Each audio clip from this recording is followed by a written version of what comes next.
Hello दोस्तों, नमस्कार। SMKC channel में मैं आप सभी लोगों का दिल से बहुत बहुत स्वागत करता हूं। दोस्तों, इस वीडियो में हम लोग बात करने वाले रोजरी बायोटेक का जो आईपीओ कल से जो ओपन होने वाला है, सोमवार से मंडे से कल से जो ओपन होने वाला है, यहाँ पे कुछ इंपॉर्टेंट पॉइंट्स है जिसके ऊपर आप लोगों ने फोकस रखना चाहिए। मतलब इस आईपीओ में अप्लाई करना चाहिए या नहीं, ये वीडियो देखने के बाद आप लोगों को जो सारे जो आपके डाउट्स है वो यहाँ पे क्लियर हो जाएंगे। तो बहुत ही इंपॉर्टेंट वीडियो है, बहुत ही इंटरेस्टिंग वीडियो है। और कुछ चीज़ें जो होती है आप लोगों ने भूलनी नहीं चाहिए, यूजुअली आप लोग भूल चुके होंगे, वो मैं आप लोगों को याद दिलाऊंगा। तो आप लोगों को ज़रूर यहाँ पे एक मदद मिलने वाली है। तो चलिए इस वीडियो को स्टार्ट करते, बट उससे पहले ज़रूर कहना चाहूँगा, एसएमकेसी चैनल में फर्स्ट टाइम विजिट किया तो ज़रूर सब्सक्राइब करके रख लेना, साथ में बेल आइकन को भी क्लिक करके रख लेना। तो ऐसे इंटरेस्टिंग टॉपिक हमेशा मैं आपके लिए लाता रहता हूँ। रोजरी बायोटेक का जो आईपीओ आने वाला है, तो उसका जो कुछ इंपॉर्टेंट बात है वो आप लोगों को पता होनी चाहिए। जैसे कि ये लगभग जो रहेगा आईपीओ 500 करोड़ के आसपास रहने वाला है। और इसका जो डिवीजन है दो टाइप में होने वाला है, फ्रेश इशू 50 करोड़ का एंड ऑफर फॉर सेल है वो लगभग 446.25 करोड़ का। अभी फ्रेश इशू मतलब आपके लिए कोई फ़र्क नहीं पड़ने वाला है, आप लोग पैसा डालोगे, कंपनी के पास कौन सा जाने वाला है, तो 50 करोड़ जाने वाला है। और ये बाकी का जो पैसा है ये ऑफर फॉर सेल, मतलब ऑलरेडी इनमें जो लोग यहाँ पे हिस्सेदारी रख रहे थे, शेयर होल्डर, वो यहाँ पे वो बेच देंगे तो उनके पास वो चला जाएगा। तो आपके लिए कोई भी इतना इंपॉर्टेंट नहीं है, ये सिर्फ इन्फॉर्मेशन के तौर के ऊपर मैंने आप लोगों को बता दिया है। तो सबसे इम्पॉर्टेंट बात क्या है, तो इस आईपीओ से रिलेटेड जो इंटरेस्टिंग बातें वो मैं आपको बताऊंगा, कंपनी करती क्या है वो बताऊंगा। उसी के साथ साथ सबसे इम्पोर्टेंट जो थर्ड पॉइंट है उसको आप लोगों ने मिस नहीं करना चाहिए। ये गलती आप लोगों से हो सकती है जो कि इससे पहले भी हो चुकी है, तो मैं सिर्फ आप लोगों को ये याद दिलाना चाहूँगा, जो कि थर्ड पॉइंट सबसे इंपॉर्टेंट है। एंड लास्ट का आखिरी फोर्थ पॉइंट कंक्लूजन का रहेगा। तो चलिए इसको फटाफट हम लोग स्टेप बाय स्टेप एक बार देख लेते हैं। सो दोस्तों, सबसे पहले अगर हम लोग यहाँ पे देखें इशू डेट, तो इशू डेट यहाँ पे 13 जुलाई से हम लोग को कल से स्टार्ट होते हुए देखने को मिलने वाली है। एंड वो 3 दिन चलेगा, मतलब 13, 14, 15 जुलाई तक यहाँ पे चलने वाला है। प्राइस बैंड की बात करें तो आप सभी लोगों को पता है 100% बुक बिल्डिंग है। 423 से लेकर 425, ऑब्वियसली 425 पे ही सब लोग कोशिश करेंगे, जो कि हम लोग को प्राइस बैंड यहाँ पे देखने को मिलने वाला है। अगर आप लोगों को मैं बात करूँ तो अगर आप लोगों को अप्लाई करना है तो 35 शेयर्स के लिए आप लोगों को अप्लाई करना पड़ेगा। तो आप लोगों को यहाँ पे देखने को ये सारी चीज़ें मिल रही है। मतलब अगर आप लोगों को मिनिमम भी एक लॉट यहाँ पे खरीदना है तो उसके लिए आप लोगों को 14,875 रुपीज़ का यहाँ पे इन्वेस्टमेंट करना पड़ने वाला है। बैंक में इतना अमाउंट तो चाहिए चाहिए। तो रिटेल कैटेगरी आप सभी लोगों को पता है मैक्सिमम 2 लाख तक ही कर सकते हैं। तो उसमें आप लोगों को 13 लॉट यहाँ पे मिल जाएंगे, जहाँ पे 455 शेयर्स का यहाँ पे हम लोग मैक्सिमम यहाँ पे अलॉटमेंट आप लोगों को देखने को मिल सकता है। कितना मिलेगा ये तो डिपेंड करता है कंपनी के रिस्पांस कैसे आता है आईपीओ का, उससे रिलेटेड। अगर हम लोग आईपीओ के प्रमोटर होल्डिंग की बात करें तो हम लोग को यहाँ पे देखने को मिल रहा था 95% की होल्डिंग पहले शेयर होल्डर के पास थी। यहाँ पे हम लोग बात करें प्री इशू की, ये पोस्ट इशू के बाद 73% हो जाएगी। एंड बैलेंस हम लोगों को आप में और बाकी लोगों में डिस्ट्रीब्यूट होते हुए देखने को मिलने वाला है। सबसे कोई इंपॉर्टेंट बात है कि जो आपसे पैसा ये कंपनी जुटाने वाली है, तो उसका वो पर्पस क्या है ये जो आईपीओ लाने का। तो सबसे पहले वो कंपनी प्राइमरीली रिपे द डेब्ट, कंपनी के ऊपर कर्ज है वो कंपनी यहाँ पे पे करने वाली है। एंड उसी के साथ साथ वर्किंग कैपिटल रिक्वायरमेंट के लिए जो फंड चाहिए था उसका भी अरेंजमेंट यहाँ पे होने वाला है। सबसे इम्पोर्टेंट जो नेक्स्ट यहाँ पे जो चीज़ है, लिस्टिंग डेट, यहाँ पे कंपनी लिस्ट कब होने वाली है, तो 23 जुलाई को यहाँ पे हम लोगों को ये लिस्ट होते हुए देखने को मिल सकती है। सो आप लोगों को मैं वो दिन का जो प्रोसीजर रहता है वो भी दिखाना चाहूँगा।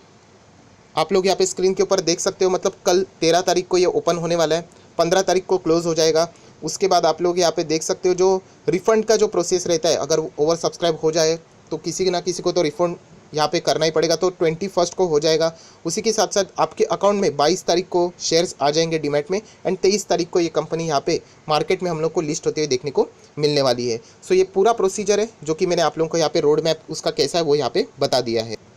सो आप सभी लोगों को ये भी पता है कि आईपीओ जब भी लाए जाते हैं तो मर्चेंट बैंकर्स को अपॉइंट किया जाता है। तो axis capital and ICICI securities ये सारी चीज़ें यहाँ पे हैंडल करने वाली है। अभी आ जाते हैं सबसे इंपॉर्टेंट चीज़ के ऊपर, जो है अबाउट द कंपनी। कंपनी के बारे में ज़रूर पता होना चाहिए। तो आप सभी लोगों को यहाँ पे जो इंपॉर्टेंट चीज़ें हैं वही यहाँ पे मैं बताऊँगा। तो सबसे पहले पॉइंट नंबर ए, ये कंपनी काम क्या करती है वो तो पता होना चाहिए। तो एचपीपीसी में ये कंपनी काम करती है, मतलब home personal care and performance chemicals, इसमें ये कंपनी काम करती है।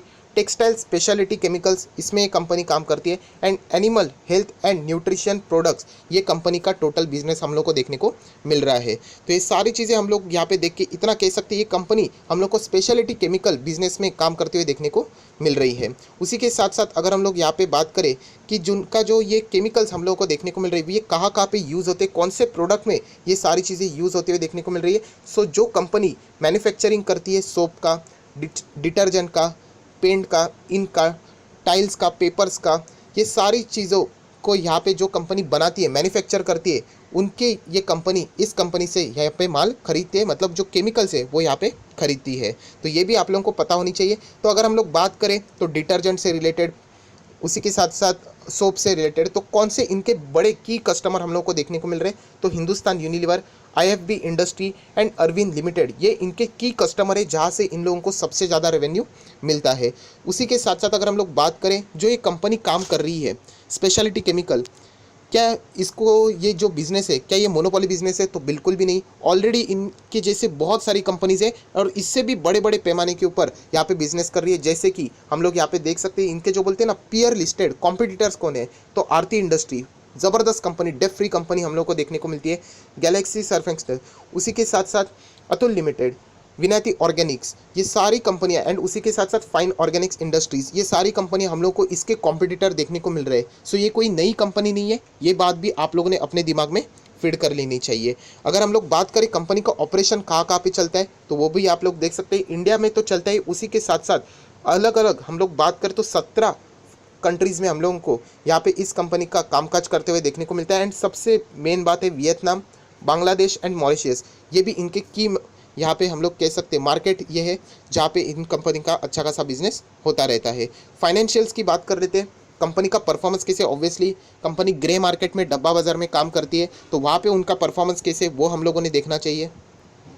सो दोस्तों ये आपके सामने मैंने फाइनेंशियल्स ओपन कर दिए कंपनी के। So obviously rupees in million है, 17, 18, 19, 20। सो अगर मैं बात करूँ NPAT 142 million, 254 million, 456 million, 652 million. So कोई डाउट नहीं है कंपनी कंसिस्टेंटली ग्रोइंग मोड में। 2017 से अगर हम लोग परफॉर्मेंस देखें तो शानदार कंपनी का ये 4 साल का डेटा है, उसमें रेवेन्यू भी बढ़ रहा है, उसी के साथ साथ हम लोगों को यहाँ पे NPAT भी यहाँ पे कंसिस्टेंटली ग्रो करते हुए देखने को ही मिल रहा है। सो कंपनी का अभी तक का जो परफॉर्मेंस है बहुत ही शानदार यहाँ पे नज़र आ रहा है।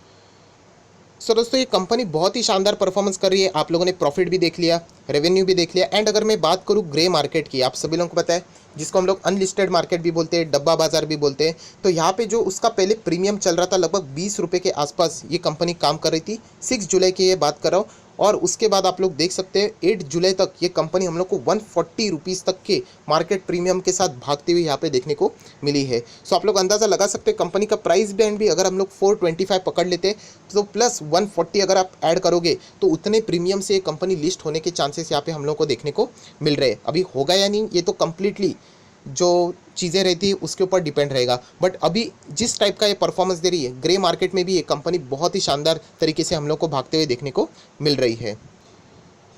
सो दोस्तों जितने भी बेसिक इन्फॉर्मेशन थे वो सारे के सारे मैंने आप लोगों को यहाँ पे दिखा दिए, कंपनी से रिलेटेड, IPO से रिलेटेड। अभी आ जाते हैं मुद्दे की बात, और मैं चाहता हूँ कि ये जो 3rd नंबर का पॉइंट है, जैसे मैंने फर्स्ट इंट्रोडक्शन बता दिया, सेकंड कंपनी के बारे में बता दिया, IPO के बारे में बता दिया, बट जो 3rd पॉइंट मैं बताने जा रहा हूँ ये बहुत ही क्रूशल है और बहुत ही इंपॉर्टेंट है, जो कि आप लोगों को किसी की भी वीडियो में शायद से नहीं मिला होगा। और इसके लिए मुझे एक इमेज ओपन करना पड़ेगा, और वो इमेज आपके सामने आ चुका है। ये क्या है? SBI card. आप सभी लोगों को याद होगा SBI कार्ड का IPO कैसा था। वो IPO क्या शानदार था। मैं आप लोगों को बताना चाहता हूँ कि SBI कार्ड के IPO में जो गलती या हुई थी शायद से वो यहाँ पे रिपीट हो सकती है, एंड इसीलिए ये चीज़ मैं आप लोगों के लिए यहाँ पे बता रहा हूँ।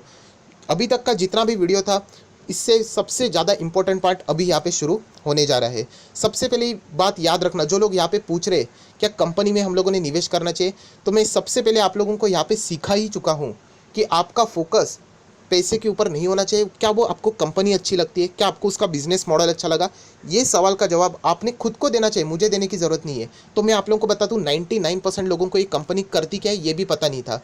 बहुत सारे लोगों ने तो इनका नाम भी नहीं सुना होगा, तो फिर भी ये कंपनी के पीछे लोग क्यों पड़े, IPO के पीछे क्यों पड़े? सिर्फ और सिर्फ एक ही चीज़ के लिए, लिस्टिंग गेन। हमें सिर्फ लिस्टिंग गेन दिला दो बस हो गया। और इसीलिए बहुत सारे लोगों ने SBI कार्ड में भी यही गलतियाँ की थी। एसबीआई कार्ड क्या ये कंपनी खराब है? बिल्कुल नहीं, A1 क्वालिटी की कंपनी है। बट एसबीआई कार्ड के आईपीओ के वक्त जो गलतियां हुई थी, शायद से ये गलतियां वापस यहाँ पे हो सकती है। और वो गलती थी जो मार्केट की सिचुएशन है उसको नज़रअंदाज कर देना। मतलब थोड़ा सा इसको और डिटेल में मैं आप लोगों को बताना चाहता हूँ। दोस्तों आप लोग यहाँ पे देख सकते हो, फिलहाल तो यहाँ पे 12 तारीख को हम लोग यहाँ पे खड़े हैं।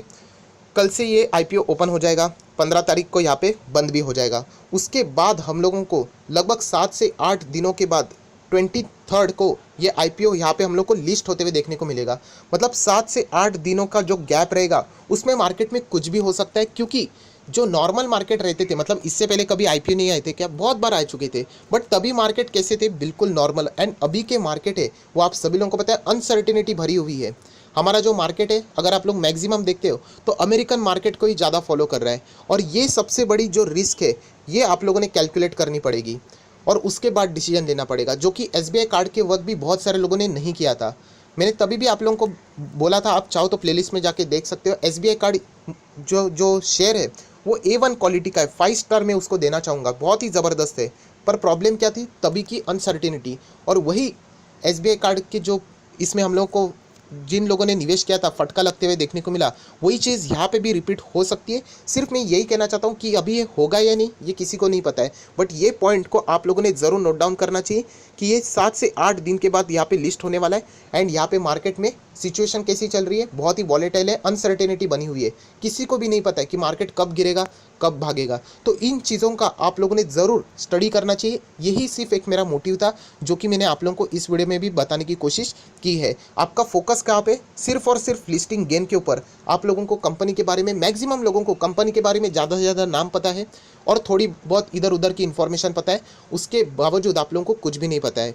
और यही गलती बहुत सारे लोगों को महंगी भी पड़ जाती है। वापस कहना चाहता हूँ, क्या आपको वो कंपनी अच्छी लगती है तो आप लोग ज़रूर जा सकते हो, लॉन्ग टर्म के लिए है तो ज़रूर जा सकते हो। बट सिर्फ लिस्टिंग गेन के लिए अगर आप मार्केट में एंटर कर रहे हो तो एक आप बोलते हैं ना, एक जुआ खेल रहे हो। ये किसी को भी नहीं पता है। अगर मार्केट यहाँ पे ये 7 से 8 दिन में बहुत ऊपर चला जाता है तो कॉन्ग्रेचुलेशन, आप लोगों को लिस्टिंग गेन ज़रूर होगा।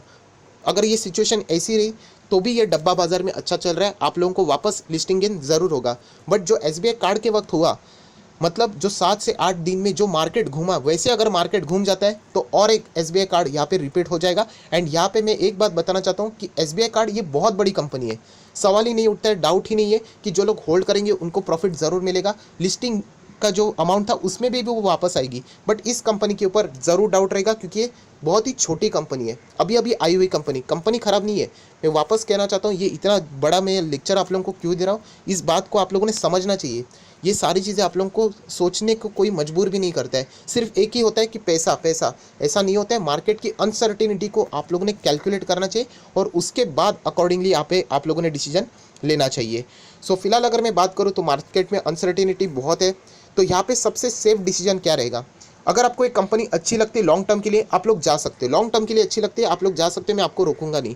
सिर्फ अगर लिस्टिंग गेन के लिए अगर आप सोच रहे हो और उसमें भी अगर आप रिस्क लेना चाहते हो तो एक कैलकुलेटिव रिस्क रहनी चाहिए। मतलब आप लोगों ने मैक्स टू मैक्स सिर्फ एक ही लॉट के लिए अप्लाई करना चाहिए, ऐसा मुझे लगता है। अगर आप लिस्टिंग गेन के लिए सोच रहे हो, अगर आप ज़्यादा लालच करोगे तो बहुत महंगा भी पड़ सकता है। तो ये सबसे पहली पॉइंट आप लोगों ने याद रखना चाहिए। उसके बाद 13 तारीख को ओपन होने वाला है, कल के ही कल आप लोगों ने अप्लाई नहीं करना है। ये सबसे बड़ी बेवकूफ़ी होती है। आप लोगों ने देखना है 13 तारीख का परफॉर्मेंस कैसा है। एंड चाहे तो सबसे सेफ सभी लोग जो करते हैं सेकेंड डे को अप्लाई करते हैं, 14 तारीख को या फिर 15 तारीख, तो उससे भी बेहतर होती है क्योंकि लास्ट डे पे आप लोगों को समझ में आ जाता है। मैक्सिमम लोग सभी आखिरी दिन में ही अप्लाई करते, 2 दिन का परफॉर्मेंस देख लेते हैं। कभी कुछ नेगेटिव न्यूज़ आ गई तो फॉर एन एग्जाम्पल आप 13 तारीख को अप्लाई करते हो, 14 को अप्लाई करते हो और कुछ तो मार्केट में अमेरिकन बाजार में हो गया और मार्केट वहाँ पे 1000-1500 पॉइंट गिर गया तो लग गए सबके।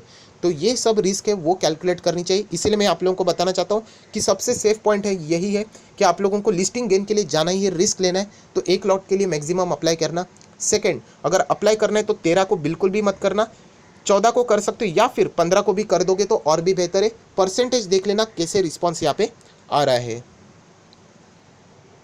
सो आई होप आशा करता हूँ दोस्तों ये जो मेन पॉइंट था, ये जो मेन मुद्दा था, इसके लिए मैंने वीडियो बना दिया था कि ये चीज़ आप लोगों ने ज़रूर नोट डाउन कर लेनी चाहिए। सिर्फ लिस्टिंग गेन के पीछे नहीं भागना है।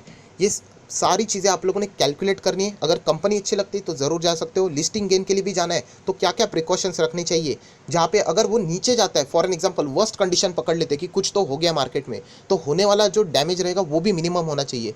ज़्यादा अगर लॉट खरीद लेते हो सिर्फ लिस्टिंग गेन के पर्पस के, तो यहाँ पे आप लोग फंस भी सकते हो। तो ये सारी चीज़ों को ज़रूर सोच लेना दोस्तों, जितने मैंने आप लोगों को यहाँ पे कलेक्टिवली बताई है, और उसके बाद अकॉर्डिंगली यहाँ पे डिसीजन आप लोगों ने लेना चाहिए। सो आई होप आशा करता हूँ आपको ये वीडियो अच्छा लगा होगा, जो मेन कॉन्सेप्ट है वो क्लियर हुआ होगा। तो ज़रूर इस वीडियो को लाइक कर देना, दोस्तों के साथ शेयर कर देना। So that's it, thank you very much दोस्तों, we will be meeting in our next video. तब तक के लिए बाय बाय।